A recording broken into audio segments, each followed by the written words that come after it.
Self-employment can be an exhilarating experience for some people. This could be the first time that you could spend time with your family without applying for leave, or this could be the first time that you are seeing rewards, financial rewards, as a result of a direct effort that you put in. However, on the flip side, most self-employed individuals are experiencing anxiety with regards to their finances on a daily basis. So in this video, I'm going to share with you 6 ways that self-employed individuals can plan for their finances effectively. Let's dive right in.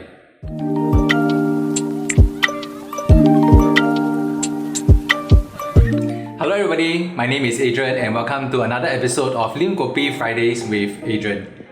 In the last episode, I talked about 7 things that I should have paid attention to before I embark on a self-employment journey. In this episode, we're going to talk about how we can effectively plan for our finances.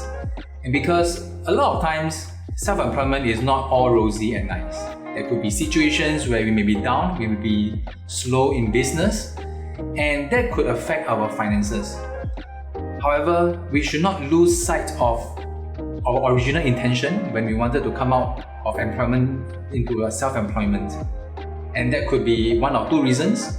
Number 1 could be you want to spend more time with your family, and number 2, you want to have more income. Or it could be a combination of both. That could sometimes come at a cost.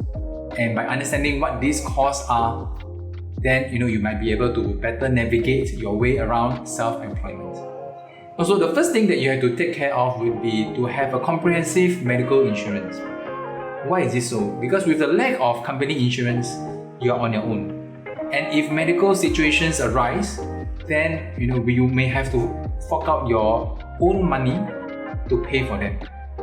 However, having a comprehensive medical insurance would allow you to have a backup fund that you can tap on, or a corporation that can help to pay your medical bills instead of coming out of the money from your own.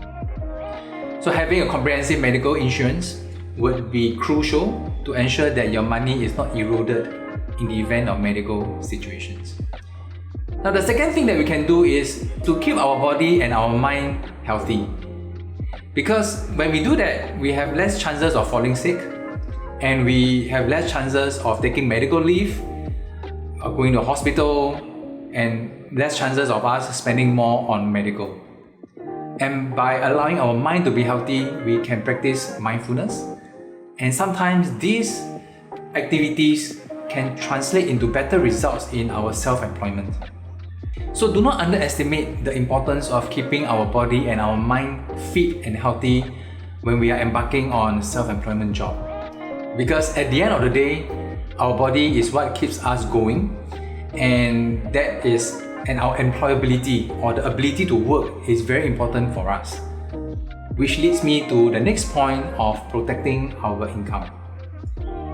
Because unlike employment, where sometimes they could still give you a fair bit of income for a period of time if you're not able to work, this isn't the case with self-employment or entrepreneurship. Because sometimes when we are unable to work, it has a direct hit onto our income. And if your job doesn't have perpetual income, it doesn't give you the additional income from the sides, from things like maintenance, perpetual commission, then you are in the risk of losing your income over time. Which is why protecting our income is so crucial, to ensure that we have a lifeline to hang on to even in situations where we are unable to work. And the 4th thing that we have to do to plan for our finances would be to track our expenses very closely. So you can segregate them into fixed expenses and variable expenses. And to really understand, sometimes there could be cyclical expenses as well. That means it comes in different cycles, different seasons, depending on your industry. So by understanding the nature of your expenses, you have more room to play around or to navigate your finances around, and to ensure that you do not reach a situation where you have to borrow from others, or you borrow from the banks in order to cater for that particular situation. And after you have tracked your expenses, the next thing that you can do is to plan for your own retirement. And because of the fact that there is no CPF unless you contribute on your own, you lose out on the employer's part of the CPF. So, and for most self-employed that I've known, they don't really contribute to the CPF because they already have so many things to take care of. They have a lot of expenses to take care of, their business, direction, and they actually spend a lot of resources on their company or on their job, on their self-employment. So they do not have the resources to really look into their own retirement. And sometimes when these people are younger, maybe in their early 30s or late 20s, they don't see the need to really plan for the retirement because to them it could be something that is very far away. However, if you know about retirement, if you know about planning for retirement, then it might be better for you to start younger, even in the early days of your self-employment, to really cater for retirement. And one way that you can do that is to invest consistently. Because by investing consistently, and you could even start with a small amount, the whole idea is that you get started. But your kind of investments that you might want to consider, unless your income is very stable, is to go for something that is more liquid rather than having a locked-in. So, because having liquid investments would not only allow you to build for your retirement, it can also allow you to build for emergency. And this brings me to the last thing, is to plan for emergency funds.